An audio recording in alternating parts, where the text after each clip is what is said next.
As we noted earlier, one of the strategies that is recommended to break the chains of depression is the practice of some form of physical activity. As was related, even stretching and moderate walking helps. Note the advice written to the people of the Greek city of Thessalonica, that you also aspire to lead a quiet life, to mind your own business, and to work with your hands as we commanded you. How similar is this to the advice given in May 2012 by Dr. Carrie Barron, writing in Psychology Today? Research has shown that hand activity, from knitting to woodworking to growing vegetables or chopping them, are useful for decreasing stress, relieving anxiety, and modifying depression.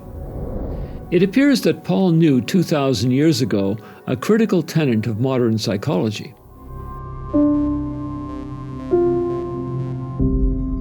The Bible also speaks of diet, calling many foods a blessing. Bread made from grains is rich in the kind of carbohydrates needed to make serotonin. Meats, those intended for food, are also considered a blessing from God, along with milk from cattle, sheep, and goats. These were considered so highly that Abraham is recorded to have served angels a meal of milk, bread, and beef. And he will love you, and bless you, and multiply you.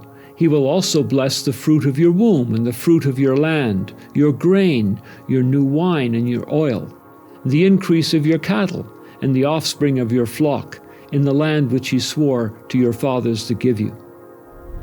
Modern research shows a diet of fruit, vegetables, grains, meat, and milk protein is good for brain health.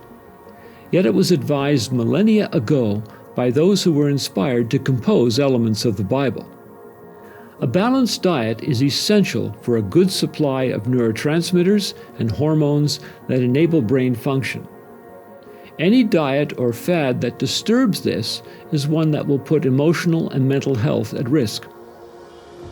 Having friends is also advice from the Bible to help maintain a good mental framework.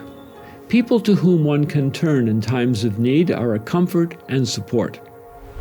Some people tend to feel uncomfortable around others, but avoiding contact can result in a lack of social and even mental balance. Direct human interaction, apart from social media platforms, is always the best. There is no real replacement, and as shown, social media itself can, in many cases, have a negative emotional or depressive impact. But if we want friends, and the Bible indicates that that is a good thing, then it also has some advice. A man who has friends must himself be friendly, but there is a friend who sticks closer than a brother. This, as already demonstrated, is an important aspect of maintaining mental health.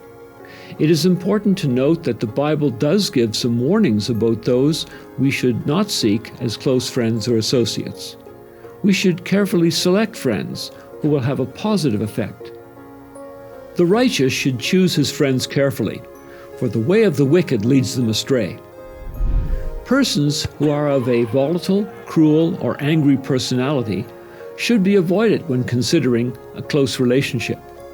They will be a bad influence, whether in person or online.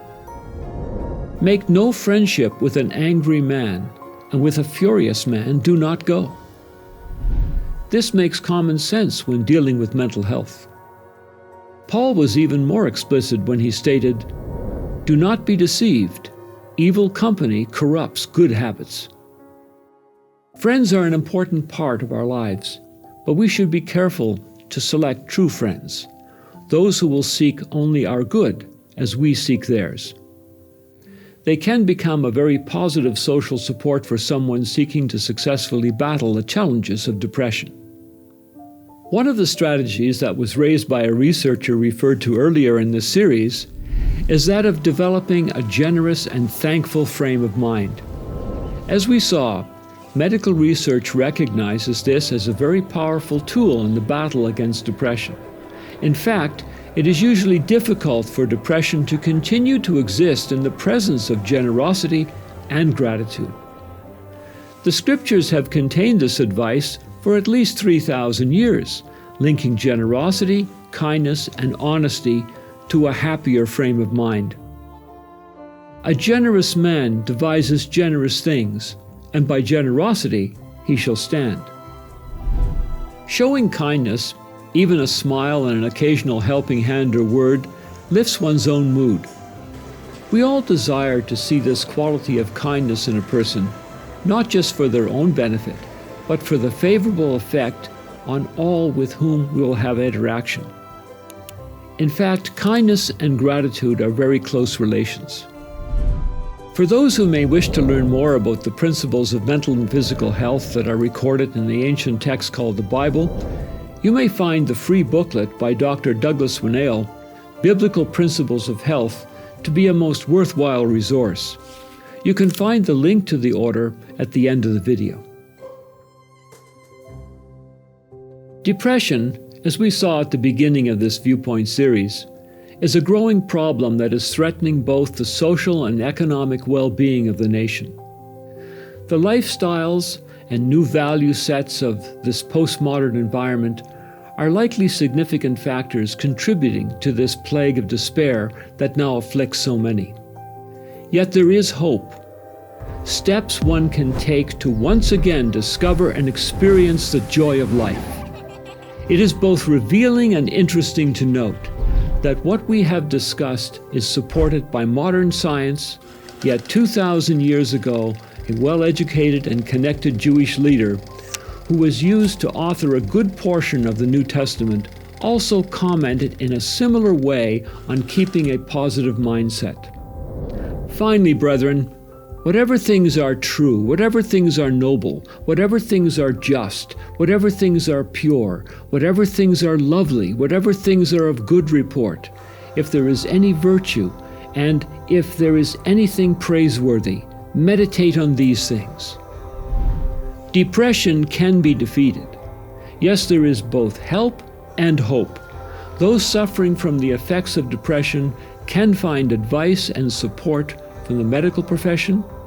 There is also knowledge from research about lifestyle approaches and even dietary practices that can bolster efforts to win the battle against depression. There is also a spiritual side that should not be ignored, which can be a powerful asset, and in many ways, the most powerful tool in one's struggle for mental health and comfort. We humans are not the consequence of blind chance, but we have been, as anyone can plainly see, incredibly well designed. And all design requires a designer. And that designer provides us with guidance and a way of life that can counter the tendency toward depression. Thank you for watching this video series, and we hope it has been of help. If you would like to access the free offers referenced in this program, please do not hesitate to contact us at tomorrowsworldviewpoint.org. Thank you from all of us at Tomorrow's World. If you liked this video, please like, comment, and subscribe. And for more content like this, please visit our website at tomorrowsworldviewpoint.org.